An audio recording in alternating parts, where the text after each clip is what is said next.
বিপক্ষে আছে, আজকেই ওর সঙ্গে প্রথম গান। বিশেষ করে নিজের ঢাক তো নিজে পিটানো উচিত না কখনো, কিন্তু কিছু কিছু সত্য কথা, সে কথা আপনারাও জানেন। কারণ আমরা যখন কবিগান শিখতাম, আমার পর্যন্ত, আমার বয়সী যারা, এখন আর কয়জন আছি, আমি আছি, ভাইটি মনোরঞ্জন সরকার, নিরঞ্জন সরকার, এই যে আমাদের একটা গ্রুপ ছিল। আমরা যখন গান শিখতাম, গুরুর সঙ্গে ঘুরে অনেক কষ্ট করে গুরুর বাক্য পালন করে, এবং কবিগানের যে আঙ্গিক রয়েছে, সমস্ত আঙ্গিক সম্পর্কে ওয়াকিবহাল হতে হতো। কি জান, এমনি তিলক পরাবেন না, আমি ঘেমে যাই তো, মালাটা দিয়ে যাও, চোখের মধ্যে গেলে অসুবিধা হয়। যত শীত পড়ুক আমার ঘাম হয়। হরি বল, হরি বল। ঠিক আছে, ঠিক আছে।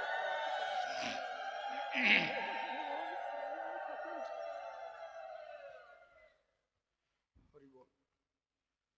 প্রথম ডাক গান, তারপরে মালসি গান। ডাক মানে বন্দনা, মালসি গান তো আগে হতো, এখন আর হয় না। তারপরে সখী সংবাদ, তার জবাব, সখা সংবাদ আছে, তার জবাব, পালট, তার জবাব, লহর কবি, তার জবাব।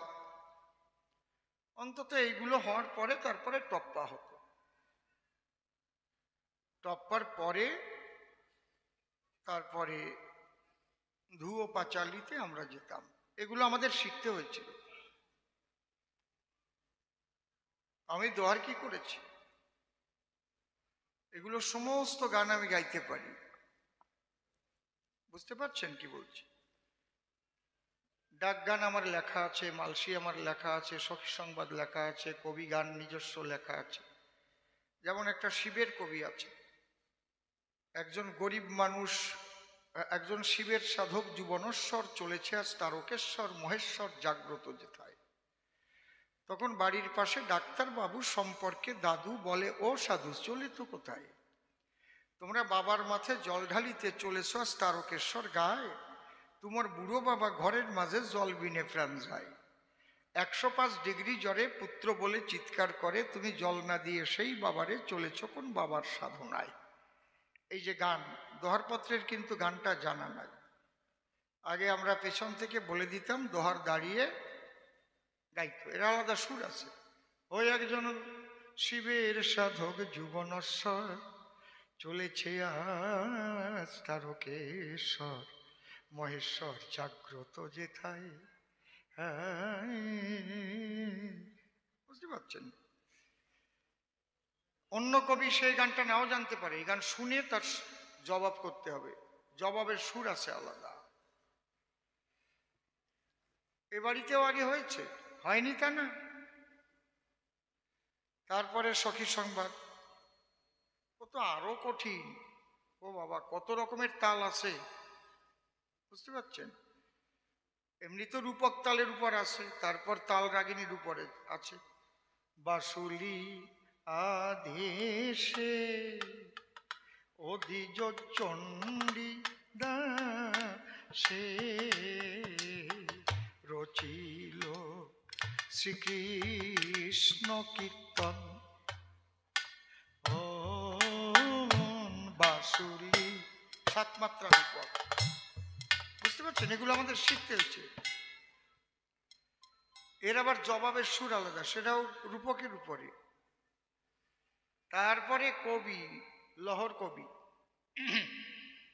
এগুলো আমরা এই প্রত্যেকটা আঙ্গিক আমাদের শিখতে হয়েছে, নিজে গান রচনা করতে হয়েছে, কোল সরকারি করতে হয়েছে, তারপরে সরকারির পারমিশন পেয়েছি।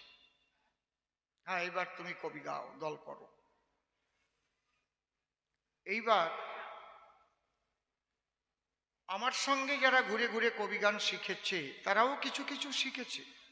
প্রভাত, সজল, অমল যারা গাচ্ছে, উত্তম,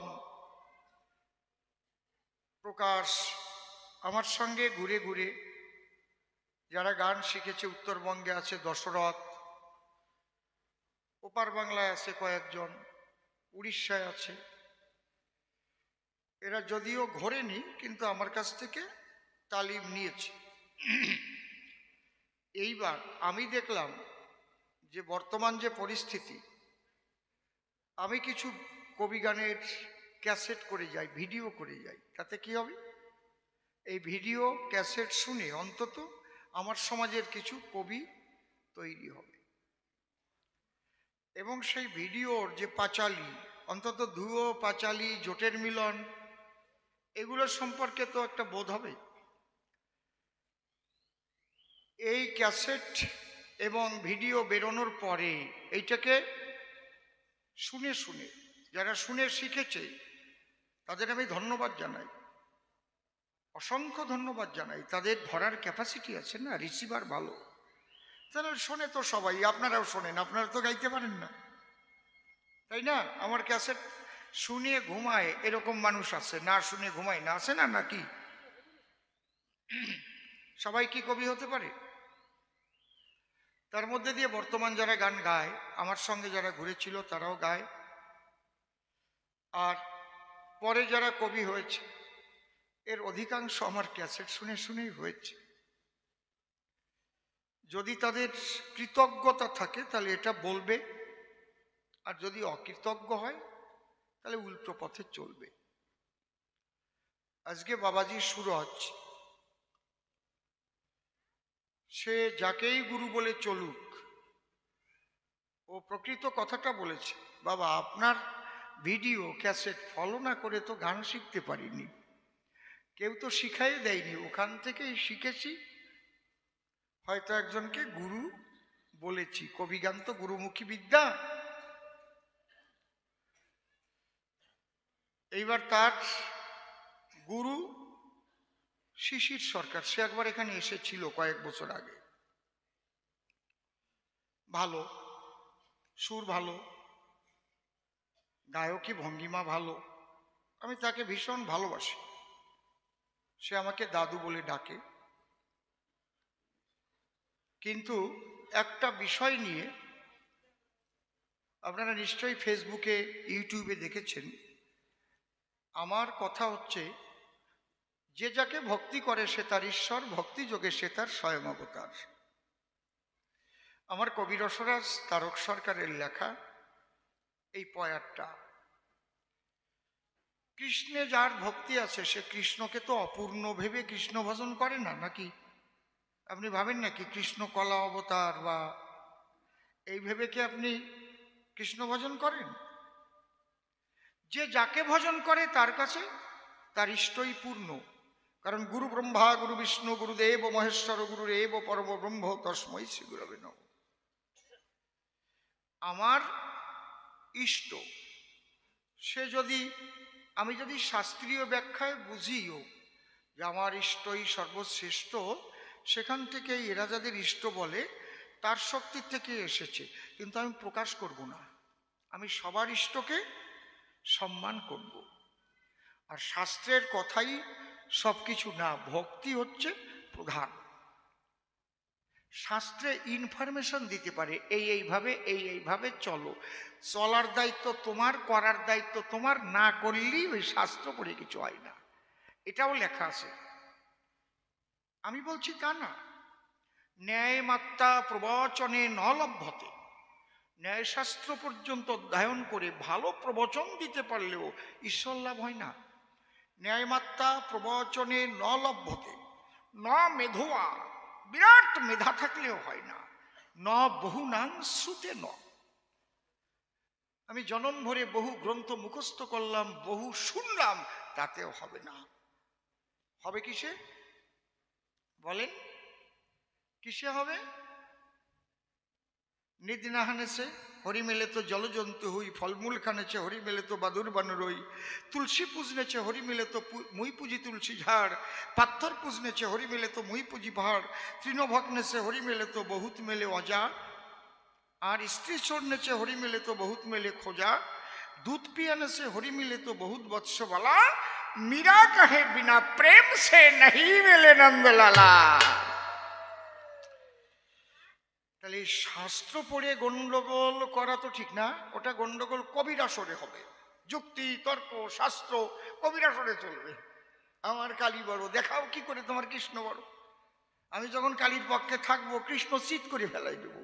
আমার মায়ের শক্তি ছাড়া কৃষ্ণ চলতেই পারে না, এইটাই তো তাই নাকি। কিন্তু ভজন রাজ্যে যে কালী ভক্ত, যার ভক্তি আছে, তাকে আমাকে সম্মান দিতে হবে। যে কৃষ্ণ ভক্ত তাকে আমাকে সম্মান দিতে হবে, যে হরিচাঁদের ভক্ত তাকে আমাকে সম্মান দিতে হবে। যে ভক্ত হবে, যে যাকে ভক্তি করে সে তার ঈশ্বর। আর যাবে তো এক জায়গায়, ঈশ্বর তো একজনই, আলাদা তো কেউ না। ঈশ্বর কি দুই তিনজন হয় নাকি? ঈশ্বর কখনো দুই তিনজন না, এক ঈশ্বর। এখন তুমি যাকে ভক্তি করবা, ভগবান শ্রীকৃষ্ণ গীতায় পরিষ্কার বলছে যে যথামাং প্রপদ্যন্তে তাঙেস তথৈব ভজম্যহম মম বর্তানুবর্তন্তে মনুষ্যা পার্থ সর্বস্ব। এই কথাটাই আমার তারক রসরাজ লিখলেন, যে যাকে ভক্তি করে সে তার ঈশ্বর। এখানে আমি সমস্ত সনাতনীদের ঐক্যবদ্ধ করবার জন্য রাম ভক্ত, কালী ভক্ত, কৃষ্ণ ভক্ত, হরি ভক্ত, শিব ভক্ত, অনুকূল ভক্ত, ভারত সেবাশ্রম, শ্রীগুরু সংঘ, বেলুর মঠ, সবাই আমরা এক সনাতনী, তাই তো নাকি? আপনারা কি বলেন? কথা বলেন, জোরে বলেন, সবাই আমরা সনাতনী তো নাকি? বা এই সনাতনী মানুষগুলোকে যদি আমি ঐক্যবদ্ধ করতে না পারি, তাহলে কি হবে? আমরা বিভক্ত হয়ে যাব। বিভক্ত হলে আমরা দুর্বল হয়ে যাব। তাই আমার কথা হচ্ছে, বিভক্ত না হয়ে ভক্ত হও, সবাইকে সবাই ভক্তির দ্বারায় আঁকড়ে ধরো। ওই বিচার বাইরে গিয়ে কখনো করবে না, আমার হরি বড়, আমার কৃষ্ণ বড়, বা তোমার হরি ছোট, তোমার কালী ছোট, আমার কালী বড়, এরকম না। যার ভক্তি আছে সেই শ্রেষ্ঠ। আমি লড়াই করছিলাম, সেই লড়াইয়ে ও আমার পক্ষে বলেছে। কারণ যে শিশির সরকার, সে গান করতে গেছিল কোথায়? রসুল্লাপুর বাজার, রাসের গান। সে প্রথমে গিয়ে বলেছে রাস মঠে, আমি শুনলাম, আমি নিজের কানে শুনিনি, আমি গীতা মানি না, আর শ্রীকৃষ্ণ কাল্পনিক ভগবান, এসব নাকি বলেছে। বললে লোকজন উঠে নাকি চলে গেছে। ও কিন্তু উচিতবাদী ছেলে। ও বলেছে যদি তুমি কৃষ্ণ না মানো তাহলে শুধু মতুয়ার গান গাও, কৃষ্ণ ভক্তের গানের বায়না নিয়ে না। ঠিক কথা বলেছে না নাকি? যদি তুমি কৃষ্ণ না মানো, কৃষ্ণ নিন্দা করো, কৃষ্ণকে লুচ্চা ভাবো, তাহলে তোমার তো কৃষ্ণ ভক্তের সঙ্গ করা উচিত না। কিন্তু এ কথা তো আর হরিচাঁদ ঠাকুর কখনো বলে নাই। হরিচাঁদ ঠাকুরের বাবাও কৃষ্ণ ভক্ত ছিলেন, কৃষ্ণ মন্ত্রে দীক্ষা নিয়েছেন। হরিচাঁদ ঠাকুর নিজেও তার গানে, ওই যে তারক গোসাইয়ের গানে লিখেছে, নিত্যধামে গোপীর প্রেমে সহজ পাগল হরিচাঁদ, সেই পাগলের জন্য হয় উন্মত্ত পাগল গোলকচাঁদ। আমার অশ্বিনী গোসাই লিখেছে, অহৈতুকী প্রেম ভক্তি কই ঘটল অবলার ভাব, মুক্তির আসে আসো বসে হলো না সেই ভক্তি লাভ। তাতে ওকে পরিত্যাগ করেছে। তুমি গুরু বিমুখী হয়ে গেছো। ও আমার কাছে কেঁদে বলছে, বাবা, আগের থেকে আমাকে বাবা বলে, আমাকে আপনি আশ্রয় দেন, কারণ আমি একটা জায়গা না পেলে, কারণ আমি তো উচিতবাদী, আপনি জানেন উচিতবাদী ছেলে। ও আমার প্রভাতের সঙ্গেই গান গাইছে, ওরা দুই ভাই একসাথেই গাচ্ছে। তা আমি বললাম, তুমি সঠিক জায়গায় আছো, ঠিক আছে, বাবুর বাড়িতে গান আছে, তোমার সঙ্গেই গান হবে। ও খুব আনন্দিত হলো, আজকে আসরে প্রকাশ করলো। বাবা শোনো, মানুষ গুরু, সে শুধু পথ দেখাতে পারে, গুরু আমাদের একজন, পরমেশ্বর। তবু এই গুরু অবলম্বন, এই জাগতিক জগতের কিছু শিক্ষা, একটা পথ তোমাকে দেখাতে পারি। কৃপা মানে করিয়া পাওয়া। তুমি যখন আমার চরণে আশ্রয় নিতে চেয়েছো, আমি তোমাকে ধরে আমার তারকের শ্রীপাদ পদ্মে অর্পণ করলাম। কারণ আমি আমার তারকের দোহাই দিয়ে চলি, শ্রী শ্রী ঠাকুর বাবা পাগলার দোহাই দিয়ে চলি, বাবা হরিচাঁদের রাধা কৃষ্ণ প্রেমানন্দে হরিবোল, আমি তাদের দোহাই দিয়ে চলি। কারণ তারক গোসাইয়ের শিষ্য হচ্ছে মনোহর সরকার, তার শিষ্য হচ্ছে পাগল বিজয় সরকার, তার শিষ্য আমার গুরু রসিকলাল সরকার, তার শিষ্য আমি। এই পঞ্চম পড়েছি, তাই আমি তার চরণে তোমাকে অর্পণ করলাম। তোমার যেন মনোবাসনা পূর্ণ হয়, তুমি জগতের শ্রেষ্ঠ কবি রূপে যেন পরিগণিত হতে পারো। আমার তারক যেন হাত ধরে, আমার ভবা যেন হাত ধরে, কৃষ্ণ ভক্ত হরি ভক্ত সবাই যেন তাকে কৃপা করে। জয় জয় রাধা কৃষ্ণ নিতাই গৌর রাম সীতা মাতা পিতা ভবা পাগলা হরিচাঁদ গুরুচাঁদ প্রেমানন্দ হরি হরি।